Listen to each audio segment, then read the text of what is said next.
สวัสดีเพื่อนๆสาวกคนรักนาฬิกาทุกคนนะครับวันนี้จะเป็นคลิปรีวิวนาฬิกาที่อยู่ในคอลเลกชันส่วนตัวของผมเองซึ่งก็แน่นอนนะครับจะเป็นคลิปที่ลงลึกไปในรายละเอียดว่าหลังจากใช้งานแล้วเนี่ยมีส่วนไหนที่ผมชอบหรือไม่ชอบบ้างหรือเปล่าและต่อไปผมจะใช้ชื่อนำหน้าคลิปแบบนี้ว่า in depth review นะครับเพื่อให้เพื่อนๆได้เห็นชัดๆว่าอันนี้เป็นการรีวิวหลังจากที่ผมได้ใช้งานไปสักพักหนึ่งแล้วโดยจะทำสลับกับ hands on review เพื่อให้เพื่อนๆได้เห็นนาฬิกาได้หลากหลายมากขึ้นด้วยความที่เป็น in depth review นะจะเป็นนาฬิกาเรือนที่อยู่กับผมสักพักใหญ่ๆเพราะฉะนั้นกว่าจะได้คลิปแต่ละคลิปเนี่ยมันใช้เวลาค่อนข้างนานในปีนี้ผมก็เลยจะเพิ่ม hands on review คือการรีวิวนาฬิกาหลังจากจับต้องเบื้องต้นเพื่อให้สามารถทำคลิปได้เร็วขึ้นเพื่อนๆจะได้ดูรีวิวนาฬิกาที่หลากหลายขึ้นเห็นภาพมาโครเห็นรายละเอียดลึกๆตามสไตล์การรีวิวของช่องเราได้หลากหลายรุ่นหลากหลายยี่ห้อมากขึ้นโดยจุดแตกต่างก็จะมีแค่ถ้าเป็น hands on review เนี่ยผมขออนุญาตตัด pros and cons หรือข้อดีข้อเสียออกไปเพราะว่าผมมองว่าผมน่าจะอยู่กับนาฬิกายังไม่นานพอที่จะพูดถึงข้อดีข้อเสียและนาฬิกาเรือนที่ผมจะมารีวิวในวันนี้เป็นนาฬิกาที่ผมใช้งานได้ราวๆ1 เดือนนะครับเพราะฉะนั้นนานพอที่จะผ่านช่วงฮันนีมูนพีเรียดหรือว่าช่วงเห่อของใหม่ไปแล้วและที่สำคัญนะครับหลังจากใช้งานไปแล้วเนี่ยผมก็จะมีมุมมองว่าส่วนไหนคือส่วนที่ผมชอบมากขึ้นหรือว่าส่วนไหนที่ผมคิดว่าผมชอบน้อยลงแต่ก่อนที่เราจะไปลงลึกถึงรายละเอียดนะครับเพื่อนๆคนไหนที่ยังไม่รู้ประวัติความเป็นมาของทิทานี่ผมได้ทำคลิปประวัติความเป็นมาของทิทานี่แยกไว้เพื่อให้เพื่อนๆได้ดูง่ายขึ้นเดี๋ยวผมขึ้นลิงก์ไว้ให้นะครับผมแนะนำให้เพื่อนๆที่ยังไม่รู้ประวัติความเป็นมาเนี่ยเข้าไปดูก่อนเพราะว่าจริงๆประวัติความเป็นมาของนาฬิกาเนี่ยมีความสำคัญในการตัดสินใจซื้อนาฬิกาในแต่ละยี่ห้อพอสมควรเลยและที่สำคัญเวลาเราคุยเรื่องรายละเอียดของนาฬิกาลงลึกลงไปเนี่ยเพื่อนๆจะเข้าใจได้มากขึ้นหลังจากดูประวัติความเป็นมาจบแล้วเนี่ยเพื่อนๆกลับมาดูคลิปนี้ต่อนาทีที่2ได้เลยโอเคเอาเป็นว่าตอนนี้ผมคิดว่าเพื่อนๆคงจะรู้ประวัติความเป็นมาของทิโตนี่กันทั้งหมดแล้วนะครับผมขอขยายความเรื่องที่มาที่ไปของนาฬิการุ่นนี้กันสักนิดนึงนาฬิการุ่นที่ผมจะรีวิวในวันนี้มีชื่อรุ่นว่า Titani Heritage by Compact Chronograph มี reference number 94020 S-681 มาในขนาดตัวเรือน41มิลลิเมตรนะครับวัดจริงจะได้ราวๆ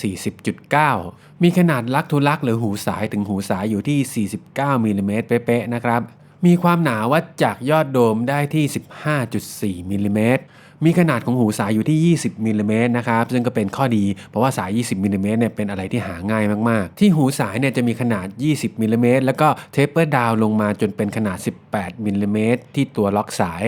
ดูจากขนาดรูปร่างหน้าตาเนี่ยเพื่อนๆคงจะพอเดาได้นะครับว่าเขาเป็นนาฬิกาที่ได้รับแรงบันดาลใจมาจากนาฬิกาในยุค 50 ซึ่งจริงๆแล้วตัวต้นฉบับเนี่ยก็เป็นนาฬิกาของเขาเองนะครับก็คือ Felka by Compact Chronograph มาถึงตรงนี้เพื่อนๆที่ดูคลิปประวัติความเป็นมาของทิโทนี่แล้วก็คงจะไม่งงนะครับเพราะว่าจริงๆแล้ว Felka กับทิโทนี่ก็คือแบรนด์เดียวกันและอันที่จริงในซีรีส์เนี่ยเขาก็จะมีนาฬิกาอีกเรือนหนึ่งนะครับที่ออกแบบมาให้หน้าตาแทบจะถอดแบบมาจากนาฬิกาต้นฉบับเลยก็คือเจ้าตัวที่มี reference number 94019 S-ST-682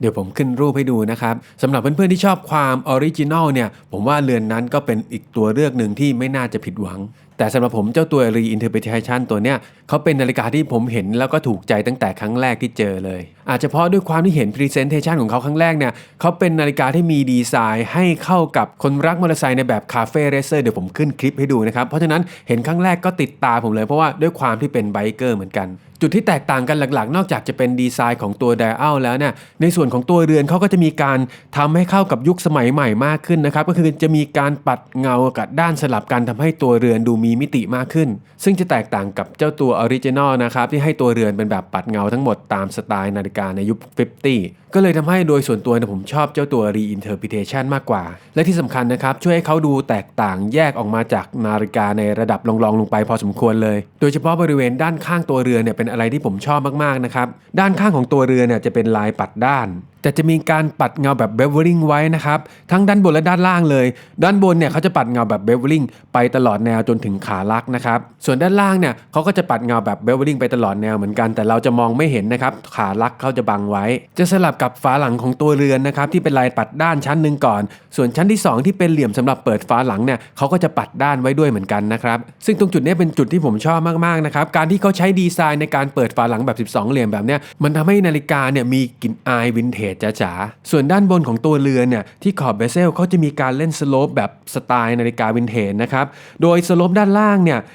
เขาจะมีการปัดเงาเอาไว้นะครับส่วนที่เราเห็นด้านบนเนี่ยจะเป็นลายปัดด้านแต่ก็ไม่ใช่แค่ปัดด้านเรียบๆนะครับวงด้านในเล็กๆเนี่ยผมไม่แน่ใจว่าเพื่อนๆจะเห็นจากรูปได้หรือเปล่านะครับเขาจะมีลายปัดเงาไว้อีกชั้นหนึ่งด้วยเพราะฉะนั้นตัวเรือนของเจ้าเรือนเนี่ยจะมีมิติมากๆนะครับถ้าเรามองจากด้านบนเนี่ยวงด้านในถัดจากกระจกจะเป็นเงาถัดมาจะเป็นด้านนะครับสลับกับขาลักที่เป็นด้านกับเงาสลับกันรวมถึงสายด้วยเหมือนกันนะครับที่ลิงก์ด้านนอกเนี่ยจะเป็นด้านรับกับขาลักที่เป็นด้านโดยที่ลิงก์กลางๆเนี่ยก็จะเป็นแบบปัดเงาหรือถ้ามองจากด้านข้างตัวเรือนตรงจุดเนี้ยผมยิ่งชอบมากกว่ามองจากด้านบนเนี่ยนะครับเพราะว่าเราจะเห็นตรงกลางของเคสเนี่ยเป็นลายปัดด้านนะครับสลับกับขอบของเคสที่เป็นเบลลิงแบบปัดเงาไปสลับกับตัวด้านล่างที่เป็นปัดด้านทั้งหมดนะครับส่วนด้านบนเนี่ยเขาจะมีปัดเงาที่ขอบเบเซลที่เป็นสโลปด้านล่างก่อนนะครับส่วนมุมตัดข้างๆเนี่ยเขาจะเป็นปัดด้านสลับกันไปอีกแล้วเราก็จะไปเห็นขอบเบเซลด้านบนที่เป็นสโลปปัดด้านอีกทีนึงด้วยความละเอียดความซับซ้อนของลายปัดเงาด้านเนี่ยแค่ผมอธิบายเนี่ยผมก็รู้สึกเหนื่อยละเพราะฉะนั้นแน่นอนว่าถ้าเพื่อนๆได้เห็นตัวจริงเพื่อนๆจะรู้สึกได้เลยว่าเขามีรายละเอียดที่เนียบกว่านาฬิกาในระดับรองๆลงไปพอสมควรเลยในส่วนของฝั่งตัวเม็ดมะยมก็เหมือ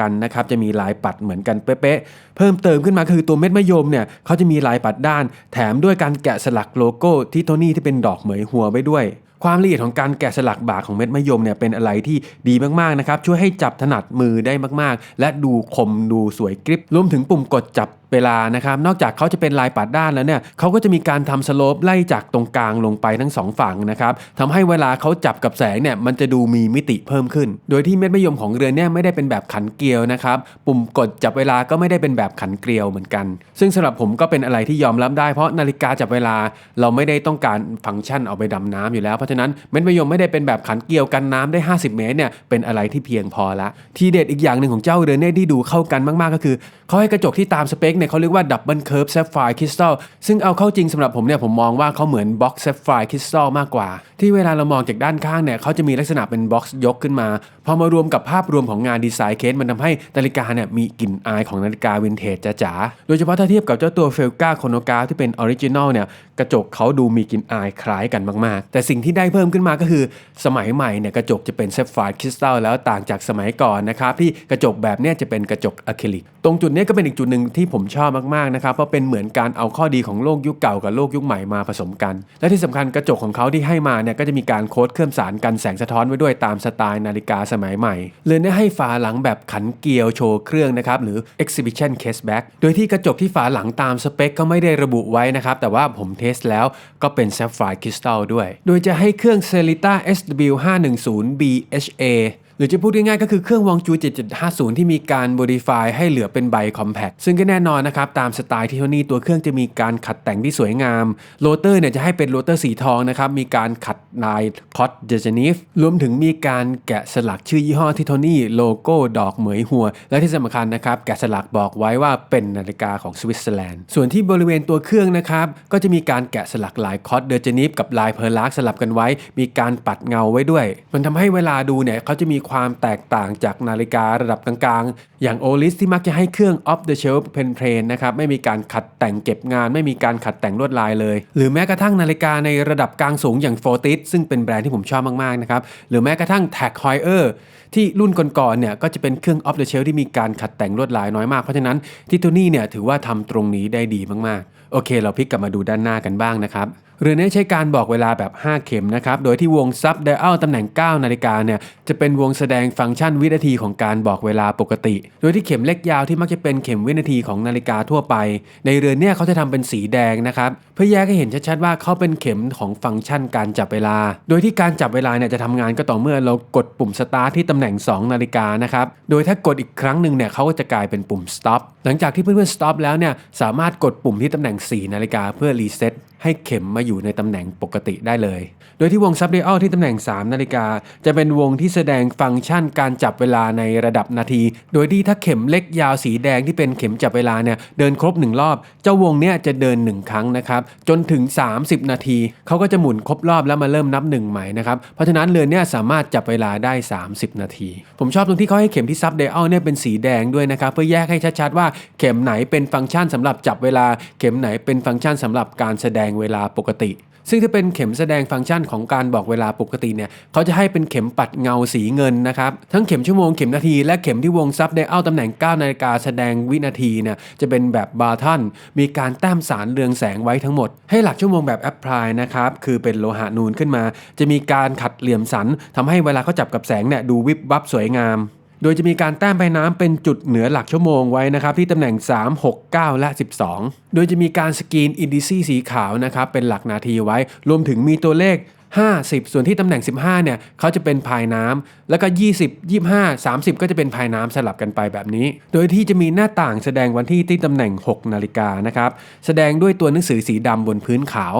โดยที่ตำแหน่ง12 นาฬิกาจะมีโลโก้ดอกเหมยหัวเป็นแบบแอปพลายไว้ถัดลงมาจะเป็นการสกรีนตัวหนังสือสีขาวคำว่าทิโทนี่ส่วนที่ตำแหน่ง6 นาฬิกาเหนือช่องหน้าต่างเนี่ยจะมีการสกรีนคำว่าออโตเมติกเป็นสีขาวไว้ด้วยเหมือนกันให้พื้นหน้าปัดถ้าผมดูไม่ผิดนะครับจะเป็นแบบพายแพนคือตรงกลางจะยกนูนขึ้นมาจะเป็นสีดำด้านนะครับมีเท็กเจอร์ละเอียดตัดกับวงซับไดอัลที่ตำแหน่ง3กับ9 นาฬิกาเนี่ยเป็นสีเงินมีการทำสโลปที่วงซับไดอัลก่อนชั้นหนึ่งนะครับแล้วก็มีการเล่นลายคอนเซนทริกเซอร์เคิลไว้ส่วนชั้นในเนี่ยก็จะมีการแกะลายคอนเซนทริกเซอร์เคิลไว้ด้วยนะครับทำให้เวลาเขาเล่นกับแสงทั้ง2ชั้นเนี่ยจะดูมีมิติเป็นซันเลย์แยกออกมาโดยที่ลายคอนเซนทริกเซอร์เคิลของทั้งตัวสโลปและก็ตัวด้านในเนี่ยจะมีความละเอียดแตกต่างกันทำให้หน้าปัดของเขาดูมีมิติมากขึ้นโดยที่ตัวเครื่องนอกจากเขาจะปรับตั้งความเที่ยงตรง5 position แล้วเนี่ยอย่างอื่นก็จะเป็นไปตามมาตรฐานของเครื่องวองจู 7750คือสำรองพลังงานได้58ชั่วโมงเดินเครื่องด้วยความถี่4 เฮิร์ตซ์คือ 28,800 ครั้งต่อชั่วโมงใช้ทับทิม27 เมตรแฮกเข็มวินาทีได้ขึ้นลานด้วยมือได้โรเตอร์หมุนขึ้นลานได้ทางเดียวในสเปคก็ไม่ได้ระบุไว้นะครับว่าใช้เครื่องเกรดไหนแต่เท่าที่ผมดูน่าจะเป็น Elaborate ที่ปรับตั้งค่าความเที่ยงตรงมา5 position และเท่าที่ผมทดสอบเนี่ยเขาก็เป็นเครื่องที่เดินดีมากๆนะครับน่าจะเป็นผลมาจากการขัดแต่งการเก็บงานเครื่องที่ดีด้วยเพื่อนๆลองดูจากค่าที่ผมจดบันทึกไว้นะครับจากการใช้งานจริงในการใช้งานหลากหลายวางไว้ในหลาย position เนี่ยเขาจะเดินเร็ว 1.1 ถึง 7.2 วินาทีซึ่งเป็นช่วงค่าที่แคบมากๆหรือจะเปรียบเทียบให้เห็นภาพผมขอยกมาตรฐานของนาฬิกาที่ผ่านในระดับโครโนมิเตอร์นะครับก็คือ-4 - 6 วินาทีเนี่ยเราจะเห็นว่าค่าของเขาจริงๆก็คือมีส่วนต่างไม่เกิน10 วินาทีซึ่งเรือนเนี่ยมีส่วนต่างอยู่ที่6 วินาทีถือว่าดีมากๆแล้วโอเคเรามาดูที่สายกันต่อนะครับเรือนเนี่ยเขาจะให้สายที่มีสไตล์เป็นแบบวินเทจโดยที่ลิงก์ด้านนอกเนี่ยจะเป็นการปัดด้านส่วนลิงก์ตรงกลางทั้งหมดหลายๆลิงก์เนี่ยจะเป็นปัดเงาซึ่งจะเชื่อมต่อกับ Solid Link ที่มีลายเดียวกันนะครับและแน่นอนสายลักษณะเนี่ยจะมีความ flexible ที่ดีมากๆให้ตัวล็อกสายเป็นแบบ Multi-Branch Clasp นะครับใช้ระบบล็อกแบบ Double Push Lock ความแน่นหนาของตัวล็อกสายนะครับก็ดีสมกับเป็นทิโทนี่สมกับเป็นนาฬิกาชั้นดีโดยที่ตรงกลางจะเป็นลายปัดด้านนะครับสลับกับการยิงเลเซอร์โลโก้ทิโทนี่ไว้ด้วยส่วนด้านข้างเนี่ยจะเป็นลายปัดเงาต่อเนื่องกับปุ่มกดที่เป็นลายปัดเงาเหมือนกันโดยจะมีรูทำให้เราสามารถปรับสายได้ละเอียด4 ระดับโอเคผมคิดว่าน่าจะครอบคลุมแล้วนะครับสำหรับสเปคเรามาพูดถึงข้อดีข้อเสียกันเลยข้อดีแรกสำหรับผมก็คือเขาเป็นนาฬิกาที่มีดีไซน์สวยมากๆที่สำคัญดีไซน์แบบเนี้ยทำให้เราสามารถใส่ได้กับชุดที่แบบหลากหลายมากๆไม่ว่าจะเป็น dress up dress down ใส่กับกางเกงยีนหรือบางครั้งใส่กับสูทก็ยังดูได้ไม่น่าเกลียดข้อดีข้อที่2คืองานดีไซน์และรายละเอียดของการเก็บงานเนี่ยเป็นอะไรที่ดีมากๆโดยเฉพาะการขัดแต่งตัวเคสที่มีความหลากหลายโดยเฉพาะเวลาเราใส่เราจะเห็นจากด้านข้างตัวเรือนนะครับในมุมเนี่ยเขาจะเป็นอะไรที่สวยมากๆแทบจะหยุดมองไม่ได้เลยข้อดีข้อที่3สำหรับผมคือกระจกนะครับเขาให้กระจกที่ดีมากๆคือไม่ใช่แค่ว่าเขามีรูปทรงที่ส่งเสริมความเป็นวินเทจจ๋าๆนะครับตัวคุณภาพของกระจกความใสคุณภาพของการโค้ดเคลือบสารกันแสงสะท้อนเนี่ยเป็นอะไรที่ดีมากๆจริงๆตอนเห็นครั้งแรกเนี่ยกระจกแทบจะเป็นอะไรที่โดดเด่นสุดๆแล้วสำหรับผมข้อดีข้อที่4คืองานดีไซน์ไดอัลรวมถึงแอปพลายมาร์เกอร์แอปพลายอินดิซี่เนี่ยเป็นอะไรที่ดูลงตัวมากๆที่สำคัญนะครับความเนียบของหลักชั่วโมงรวมถึงงานขัดเหลี่ยมสันของหลักชั่วโมงเนี่ยเป็นอะไรที่โดดเด่นมากๆเวลาเขาจับกับแสงจะเล่นแสงดูวิบวับดูแพงรวมถึงงานดีไซน์พื้นหน้าปัดเป็นแบบพายแพนนะครับบวกกับการเล่นมิติของวงซับไดอัลเนี่ยเป็นอะไรที่ทำให้นาฬิกาเรือนเนี่ยดูโดดเด่นกว่าเรือนอื่นๆมากๆเลยโอเคมาถึงข้อเสียกันบ้างนะครับข้อเสียแรกสำหรับผมก็คืองานทำสีของไดอัลนะครับซึ่งครั้งแรกที่ผมเห็นยังไม่ได้ส่องรูเนี่ยผมก็รู้สึกได้ว่าตัวไดอัลเนี่ยก็เหมือนความเนียบน้อยลงไปสักนิดนึงก็ยังสงสัยอยู่นะครับเพราะด้วยความที่มาร์กเกอร์หลักชั่วโมงงานเข็มงานอะไรทุกอย่างเขาก็ดีหมดจนใช้งานไปสักพักหนึ่งเพิ่งมาเห็นนะครับว่า จุดอ่อนของเขาเนี่ยพอส่องด้วยลูปเราจะเห็นเลยว่างานทำสีที่เป็นสีดำเนี่ยมันเลอะลงมาตรงขอบของซับไดอัลซึ่งจริงๆก็เลอะลงมาน้อยมากๆนะครับต้องส่องด้วยลูปถึงจะเห็นผมไม่แน่ใจว่าผมจะทำให้เพื่อนๆเห็นได้หรือเปล่าด้วยซ้ำแต่ก็แน่นอนนะครับมันส่งผลต่อความเนี๊ยบเวลาเรามองพอสมควรโดยที่เราแทบจะไม่ทันสังเกตเลยว่ามันเพราะอะไรและนี่ก็เป็นสาเหตุที่ทำให้นาฬิกาในระดับสูงขึ้นไปที่มีความเนี๊ยบมากขึ้นเวลาเรามองเนี่ยเราก็จะรู้สึกได้เลยว่าเขาเนี๊ยบกว่าซึ่งจริงๆก็แทบจะเป็นข้อเสียหลักๆอย่างเดียวเลยสำหรับเรือนนี้นะครับนอกจากนั้นก็จะเป็นเรื่องความคมของสายที่ยังดูมากกว่านาฬิกาในระดับ Breitling หรือเลยในระดับ High End ขึ้นไปหรือตัวเชื่อมต่อลิงก์ที่ยังเป็นแบบหมุดตอกอยู่ไม่ใช่แบบสกรูเหมือนนาฬิกาในระดับ High End แต่ที่ผมไม่เอามาเป็นข้อเสียก็เพราะว่านาฬิกาเรือนเนี่ยมีราคาขายอยู่ที่ 91,000 บาทหรือจะพูดได้เห็นภาพชัดๆกว่านี้ก็คือเขามีราคาขายสำหรับตัวเรือนรวมสายหนังอยู่ที่ 88,000 บาทถ้าเป็นสายเหล็กอยู่ที่ 91,000 บาทเพราะฉะนั้นค่าสายของเขาเนี่ยแค่ 3,000 บาทเองก็แน่นอนจะไปเทียบกับสายของ Breitling Omega Tudor ที่เป็นระดับสูงขึ้นไปที่ค่าส่วนต่างของสายก็เป็นหมื่นบาทแล้วไม่ได้แน่ๆเพราะฉะนั้นถ้าจะเอาตรงเนี้ยมารวมเป็นข้อเสียก็จะดูใจร้ายเกินไปนักเพราะฉะนั้นเรามาถึงบทสรุปกันนะครับนาฬิกาเรือนเนี่ยผมให้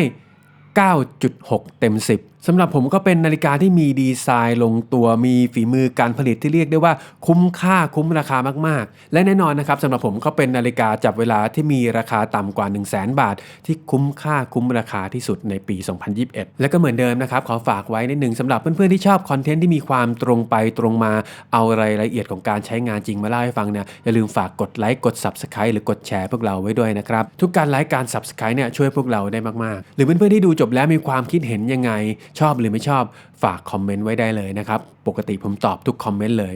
ขณะนี้เป็นเวลา 15:19 นาที 23 วินาทีขอบคุณครับ